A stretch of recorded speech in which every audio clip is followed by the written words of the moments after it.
Welcome to our business idea presentation. This is group 6. Our group got together. All 6 members came up with 5 business ideas that we brought to the table. And our ideation process went a little bit like this. We came up with 5 steps that we took. The first step we took is we all individually brainstormed 5 business ideas that we thought could be successful in one way or another. We then created a group document through Google Docs, allowing for each member of the group to comment on each other's ideas.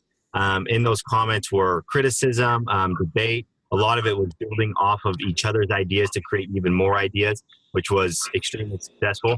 After everyone had commented, we then created a criteria to help judge all of the ideas. We had about 5 questions that we came up with. The first being, would the idea have a profit ceiling? Will people keep buying the product? Would you just buy it once and never have to buy it again? What would be the source of revenue? What the industry looked like that the business would enter? Any barriers to entry, or any, like if there was a lot of upfront capital, or if we needed to invent something new. So based off of those questions, we then took those ideas and voted for the best ones that we thought best met the criteria. Once we had a big pool of our favorite ideas, we then did another final knock through based on that criteria to come up with the 5 finalists that we're presenting today. So the first idea that we got is a website that plans your meals based on a budget. There are tons of websites out there that will plan meals for you, but a lot of them are really expensive, and this one doesn't have to be.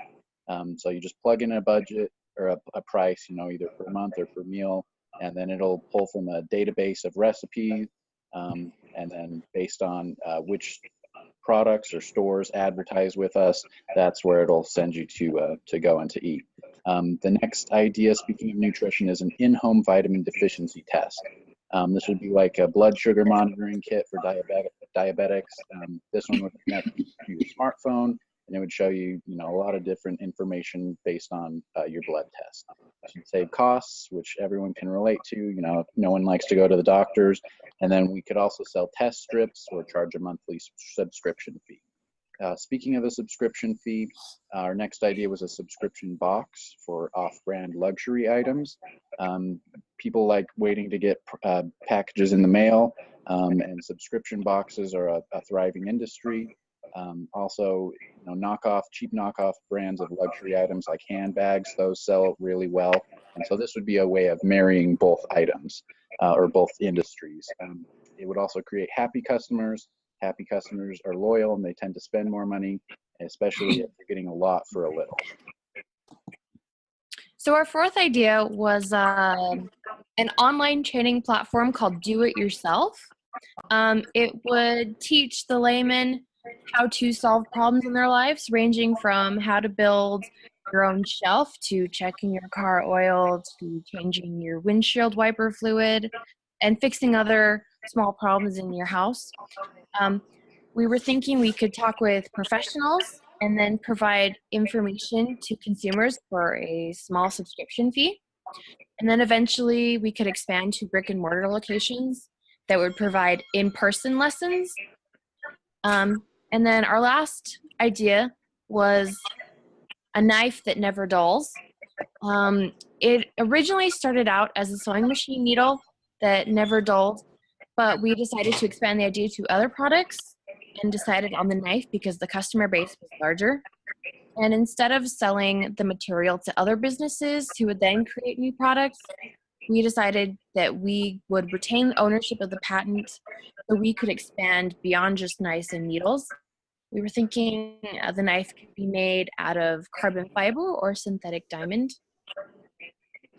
So this brings us to, what did we learn? What are the lessons learned from this presentation? And above all lessons, I think that there was one really common theme, and that was it was a lot harder to come up with ideas than we thought, mostly because we all grow up thinking of ideas of things that could be cool or things that we would use, but ideas that would actually work, it's a lot harder to do that. Additionally, it's difficult to think of business as solving actual problems versus just a dream. one other theme that had emerged from our discussions was building off of the first theme, but that's the customers are everything. We found after talking about ideas that seemed cool to us, we found it difficult to identify enough of a customer base to where the idea would be profitable. And then lastly, the last theme revolves around criticism and debate. Hai had mentioned earlier that we had got this Google Doc and commented and tore apart each other's ideas, and it really helped refine our ideas. There were a lot of ideas that we had that started as one idea, but after a few criticisms or debates, comments, etc., it would form into a new idea that had a more sustaining business model. So these are just a few of the things that we learned, but it's been very valuable to discuss the entrepreneurial mindset throughout this process. Yeah, and that's where we get a few of the lean startup concepts we discovered through the readings. First, we identified the vision we had to have, or the concepts we had of what we were trying to solve problems with. And then that's when we got to the brainstorming, and we met for several hours brainstorming and eliminating ideas and finding the better ones we had. And throughout that, we had a lot of feedback, as it was mentioned earlier, to take those ideas and make them more tangible. And that's where we picked our 5 ideas from. Making sure our feedback was helpful and supportive to the standard set as to what qualifies as a tangible idea was very important. However, the most influential part of the process was building a functional environment to produce ideas. In addition to producing these ideas, we found it more difficult to produce ideas with complete strangers, as spoken about in the New Yorker article Groupthink, which the other readings from this module dictate otherwise, creating a bit of a controversy. With all things considered, we gained some really valuable experience in what it takes to identify new ventures in the startup world.